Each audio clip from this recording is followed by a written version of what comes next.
তৃণমূল কংগ্রেস ক্ষমতা থেকে সরে যেতেই রাজ্য জুড়ে দলটির নেতাকর্মীদের বিরুদ্ধে শুরু হয়েছে অভিযান। চলছে গণগ্রেপ্তার, যাদের বেশিরভাগকেই দুর্নীতি, সন্ত্রাসবাদ ও নির্বাচন পরবর্তী সহিংসতার অভিযোগে গ্রেপ্তার করা হয়। সেই অভিযোগের ভিত্তিতেই রাজ্য জুড়ে অভিযান চালিয়ে নির্বাচন পরবর্তী সময়ে পশ্চিমবঙ্গের গ্রেপ্তার হয়েছে শতাধিক তৃণমূল কংগ্রেস নেতাকর্মী, যাদের মধ্যে অন্যতম উত্তর ২৪ পরগনা জেলা পরিষদের স্বাস্থ্য কর্মাধ্যক্ষ অজিত সাহা এবং সুজিত সাহা। সুজিতের বাড়ি থেকে উদ্ধার হয়েছে নগদ ২৭ লক্ষ টাকা।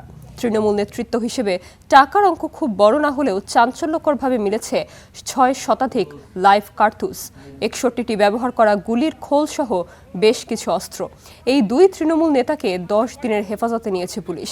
এছাড়া কলকাতার হাওড়া থেকে সন্ত্রাসবাদের অভিযোগে নির্বাচন পরবর্তী সময়ে থেকে এ পর্যন্ত গ্রেপ্তার হয়েছে ৩ শতাধিক তৃণমূলের সদস্য।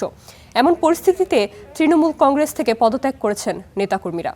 নির্বাচন পরবর্তী সময় থেকে প্রায় শতাধিক নেতা পদত্যাগ করেছেন। পশ্চিমবঙ্গের সার্বিক পরিস্থিতি ও উত্তেজনা নিয়ে কথা বলতে সরাসরি যুক্ত হচ্ছে সহকর্মী সুজিত দুয়ারীর সঙ্গে। সুজিত, পশ্চিমবঙ্গে এখন রাজনৈতিক পরিস্থিতি কতটা উত্তপ্ত আমাদের জানাবেন, এবং জানাবেন যে অভিষেকের ওপর হামলার বিষয়ে অন্য কোনো বিরোধী দলের প্রতিক্রিয়া কি দেখছেন? দেখুন নুসরাত, আপনাকে জানিয়ে রাখি যে একেবারে রাজ্যে পালাবদল হওয়ার পর মমতা বন্দ্যোপাধ্যায়ের যে দল, সেই দলের কিন্তু অবস্থা খুবই শোচনীয় হয়ে গিয়েছে। বিভিন্ন জায়গায় তাদের দলের নেতারা আক্রান্ত হচ্ছেন, তাদের দলের বিভিন্ন ব্লক সভাপতিরা তারা আক্রান্ত হচ্ছেন এবং তাদের বাড়ি থেকে উদ্ধার হচ্ছে অস্ত্র, কারোর বাড়ি থেকে টাকা উদ্ধার হচ্ছে, কারোর জমি থেকে পাওয়া যাচ্ছে একেবারে কোটি কোটি টাকা। সুতরাং দুর্নীতি তারা করেছেন সেটা কিন্তু স্পষ্ট। কারণ তাদের কাছে এত পরিমাণ টাকা বা এত পরিমাণ অস্ত্রশস্ত্র তারা মজুত করেছিল, সমস্ত কিছুই কিন্তু এখন শুভেন্দু সরকার যখন এসেছে তখন কিন্তু তারপরেই তদন্ত শুরু হয়েছে এবং বিভিন্ন নেতারা যে সমস্ত এলাকায় হুমকি দিয়ে বেড়াচ্ছিলেন তাদের বাড়িতে বাড়িতেও তল্লাশি হচ্ছে। আপনাকে জানিয়ে রাখি, মমতা বন্দ্যোপাধ্যায়ের সময়টাও কিন্তু খুব একটা ভালো যাচ্ছে না। কারণ তার যে দল ছিল এতদিন, যে দলের ছত্রছায়ায় যারা ছিল, সেই সমস্ত নেতাকর্মীরা কিন্তু তার থেকে পিছুটান দিয়েছে, অর্থাৎ তার থেকে সরে যাচ্ছে। এবং এই যে দুঃসময় রয়েছে মমতা বন্দ্যোপাধ্যায়ের, যে একটা বিরোধী দল এতদিন ধরে ক্ষমতায় ছিল, মাত্র ১ মাসও হয়নি তারা ক্ষমতাচ্যুত হয়েছে, সেই জায়গায় দাঁড়িয়ে সেই দলের সঙ্গে কেউ থাকবে না, এটা কিন্তু কল্পনাও করতে পারেনি দলের নেত্রী। অর্থাৎ মমতা বন্দ্যোপাধ্যায় এবং অভিষেক বন্দ্যোপাধ্যায়রা কোনোভাবেই চিন্তা করতে পারছে না তাদের দলে এতটা ভাঙন ধরতে পারে। সুতরাং এই যে জেলা স্তরের যে নজরদারিটা কম ছিল, যে কারণে জেলা থেকেই দলের যে গ্রাসরুট লেভেল যেটা বলা হয়, সেই জায়গায় কিন্তু খারাপ হয়ে গিয়েছিল। সেই নজরদারিতে কোথাও খামতি থাকার কারণে কিন্তু একেবারে ভরাডুবি, যার কারণে দলীয় কর্মীরা যারা গ্রেপ্তার হচ্ছে তাদেরকে কোথাও দেখা যাচ্ছে হাফ প্যান্ট স্যান্ডো গেঞ্জি পরে ঘোরাতে, কোথাও দেখা যাচ্ছে পুলিশ নিয়ে যাচ্ছে, কোথাও কোমরে দড়ি পরিয়ে, এই সমস্ত ঘটনাও কিন্তু ঘটছে। কোথায় কোথাও কিন্তু সাধারণ মানুষের কাছে আক্রান্ত হচ্ছে।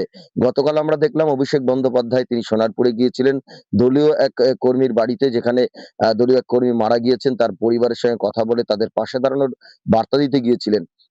তিনি কালীঘাট থেকে নিজের গাড়িতেই গিয়েছিলেন। পরবর্তীতে ওই সোনারপুরের নির্দিষ্ট ওই বাড়িতে যাওয়ার আগে তিনি বাইকে চাপেন এবং কেন বাইকে চাপলেন গাড়ি ছেড়ে সেটা কিন্তু আ বা বা তারা বলছেন যে রাস্তা সংকীর্ণ, সে কারণেই। তবে সেই বাইকে চাপার পরেই তার উপর দেখা যায় যে জনরোষ আছড়ে পড়ছে। রীতিমতো তাকে লক্ষ্য করে ইট-পাটকেল ছোড়া হয়, ডিম ছোড়া হয় এবং তাকে হেনস্থা করা হয়, কলার ধরে টানা হয়। এই কয়েকদিন আগেও যে তৃণমূলের যুবরাজ হিসেবে পরিচিত, যার সিকিউরিটির বহর দেখলে অবাক হতে হতো আমরা সংবাদ মাধ্যমের কর্মীরাও, যার ধারে কাছে গিয়ে বক্তব্য নিতে পারতাম না, সেই অভিষেক বন্দ্যোপাধ্যায়কে কিন্তু আক্রান্ত হতে হলো।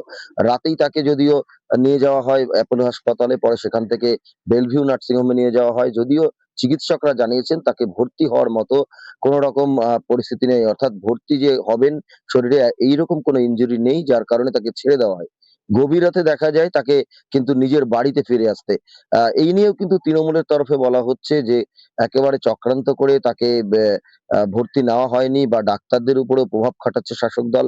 এই সমস্ত অভিযোগ রয়েছে। পাশাপাশি দেখলাম বিরোধী দলনেতা যারা রয়েছে বা শ্রমিক ভট্টাচার্যরা, তারা বলছেন যে তাদের কর্মীরা যদি হেরে যেত, তারা যদি কোনোভাবে হেরে যেত তাহলে কিন্তু তাদের একেবারে লিস্ট তৈরি ছিল।